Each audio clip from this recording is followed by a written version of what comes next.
Umaga sa inyo. So, ang oras natin is 6:30. 6:30 dito sa may Casera. Umaga tayo nagising dahil swimming tayo sa dagat.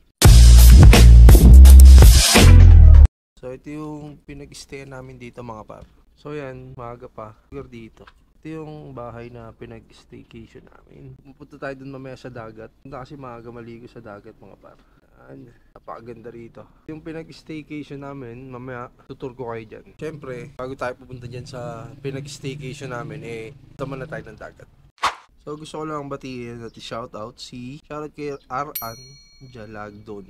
Yan. Shoutout kay Gilbert Lesiges. So babatiin natin yan, mga solid followers ni Marvin Vlogs. Shoutout kay Ma'am Jen Valencia. Yan, shoutout po. Mga par, papunta kami ng beach kasi dito kami banda sa gitna. Medyo lalakarin namin papuntang beach. So kasama ko si Clark. Clark, good morning. Good morning. Yan, hinihintay lang namin si Nuki para makapunta kami ng dagat. So ito ang itsura dito mga par. Ayan o, nakikita nyo ba? Ayan, napakaganda.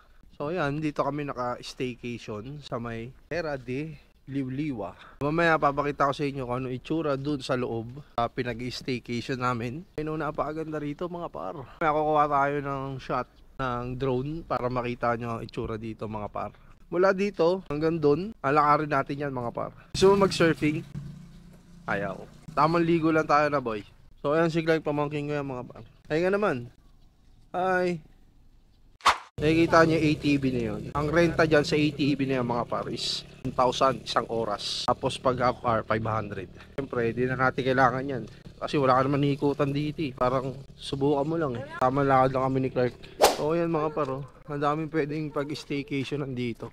Ayun o, meron din dito. May mga kainan din dito. Kompleto mga par. Ayan, ang nilakad namin mula dito hanggang doon. Ang daming pwedeng pag-staycation nandito mga par.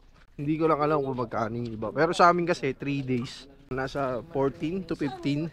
3 days yun. Tamang breakfast and dinner na yun mga par.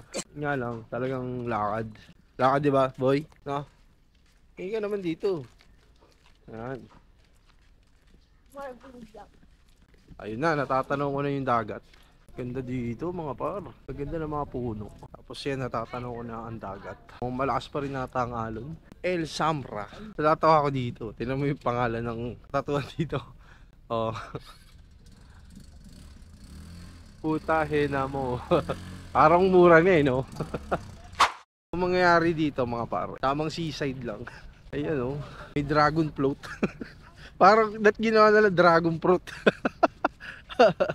Pasang alon. Sabi nila low tide. Ayan ang itsura dito mga par. As you can see, ayan, marami ng tao. Maaga pa lang, alas 7.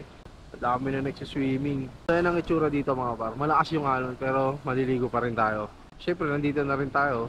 Maliligo na tayo mga par. Ayan mga par lakas ang alon. Pero pwede pa rin maligo. Ayan may nangingisda dito si Tatang Tingnan natin kung may nahuli si Tatang. Ayan may nahuli kaya? Wala. Walang nahuli. Mga para yan, mukhang di pa rin tayo makakaligo dahil sobrang lakas ng alon. Pero pwede naman dito lang kung gusto mo lang maligo. Ito yung itsura dito mga par sa may Sambales. Nakikita nyo, kukuha na lang tayo ng drone shot. Let's go!